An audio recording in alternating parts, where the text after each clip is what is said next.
ओम शांति।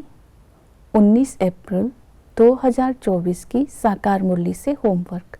आज की मुरली से हम लक्ष्य लेंगे, पूरा बैगर बन नई दुनिया में ऊंच पद पाने का पुरुषार्थ करना है। पूरा बैगर बनना, इसके लिए आज हम सारा दिन स्वामान रखेंगे, मैं सच्चा योगी हूँ। आज की मुरली से चिंतन करेंगे, सरब का स्नेही और निरंतर योगी बनने के लिए क्या पुरुषार्थ करना है। और पूरा बैगर किसे कहते हैं, उसकी विधि आज की मुरली में बाबा ने बताई। पूरा बैगर बनना अर्थात सच्चा योगी बनना, सच्चा योगी उसे कहते हैं जो निरंतर बाप के स्नेह में समाया होता है। पिछाड़ी में जो योग युक्त होंगे उनको बाप साक्षात्कार कराएंगे और सच्चे योगी अंत तक रहेंगे। सच्चा योगी बनने की विधि है योग बल और पूरा बैगर बनना। जब हमारे अंदर योग का बल होगा, हम पूरा बैगर बनेंगे, तभी हम अंत समय तक इस सीन को देख सकेंगे। तो पूरा बैगर बनना अर्थात सब कुछ भूलना। बाबा ने कहा इस दुनिया के पाई पैसे को भूलना है, क्योंकि धन, मित्र, संबंधी को अगर भूलेंगे तब तुम मेरी याद में रह सकेंगे।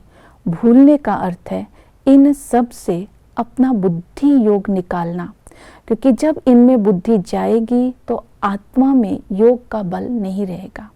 योग का बल जमा तब रहेगा अगर धन, दौलत, मित्र, संबंधियों से बुद्धि निकल जाएगी। तो ये अभ्यास आज सारा दिन करना है, तब ही हम बाप को, इसके लिए बाबा ने बहुत सुंदर अटेंशन भी दिलवाया है। सब कुछ भूलने का अर्थ ये नहीं है कि मित्र संबंधियों से किनारा कर लेना। संगठन में रहना है, मित्र संबंधियों के साथ रहना है, लेकिन बुद्धि से एक बाप को अपना सहारा बना करके रखना है। तो इसे कहते हैं बुद्धि से भूलना। दूसरा पूरा बैगर बनना अर्थात आकर्षण मुक्त बनना। बुद्धि को कोई आत्मा का साथ, गुण और विशेषता का आकर्षण ना हो, इसे भी पूरा बैगर कहेंगे। और पूरा बैगर बनना अर्थात बेहद का वैरागी बनना।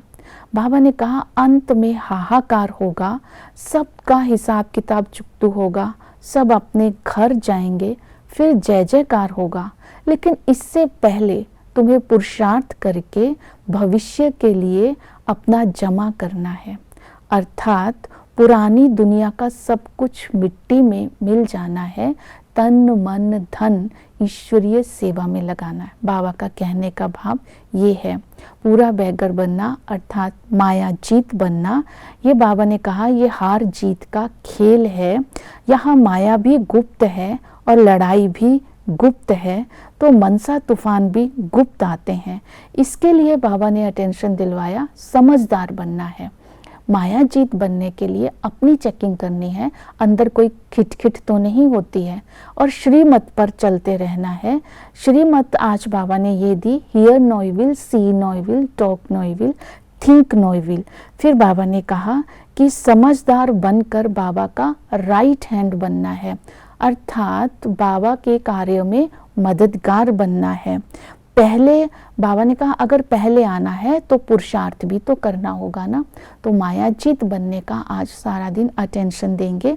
और फिर नई दुनिया में अमरपुरी में ऊंच पद पाना है तो निश्चय बुद्धि भी बनना है। निश्चय बुद्धि बन करके बाप को फॉलो करना है। बाप का जो कर्तव्य है स्थापना का और विनाश का, इस कर्तव्य में बाप का मददगार बनना है। तब ही बाप इस समय जो आए हैं हमें अमर कथा सुनाकर अमरपुरी में ले जाने के लिए, तब हम आत्मा रूपी पार्वती अमरपुरी में जा सकेंगी। पहला निश्चय है कि स्वयं पर निश्चय, हम आत्मा है और हमें बाबा के साथ जाना है। दूसरा निश्चय बाप के ऊपर कि इस समय बाप सारी दुनिया के झगड़े को मिटाने के लिए आया है, अर्थात हमें वापस ले जाने के लिए आया है। तीसरा निश्चय अपनी पढ़ाई पर निश्चय। बाबा हमें इस समय पढ़ाई पढ़ा करके हमें राजधानी की स्थापना करने के लिए आए हैं। हम इस पढ़ाई से नर से नारायण, नारी से लक्ष्मी बनते हैं। तो वो ज्ञान का सागर हमें पढ़ा रहा है, तो इस पढ़ाई को बड़ी खुशी से पढ़ना है, इन बातों का सिमरन करते रहना है जो ज्ञान के पॉइंट्स बाबा हमें सुनाते हैं। और फिर बाबा वर्षे के ऊपर निश्चय कि हम आत्माएं ही सतयुग में जाते हैं। सतयुग में बहुत थोड़े होते हैं, वहाँ कोई बीमारी नहीं होती है, वहाँ सोने के महल होते हैं, वहाँ सब कुछ मुफ्त होता है और वहाँ हर आत्मा सतो प्रधान होती है, वहाँ सभी वैष्णव होते हैं। तो इस निश्चय और नशे को बुद्धि में रखना है। फिर ड्रामा पर निश्चय, हम ही पुरानी दुनिया में थे और हम ही बाबा के द्वारा अब नई दुनिया में जाने का पुरुषार्थ करते हैं। ओम शांति।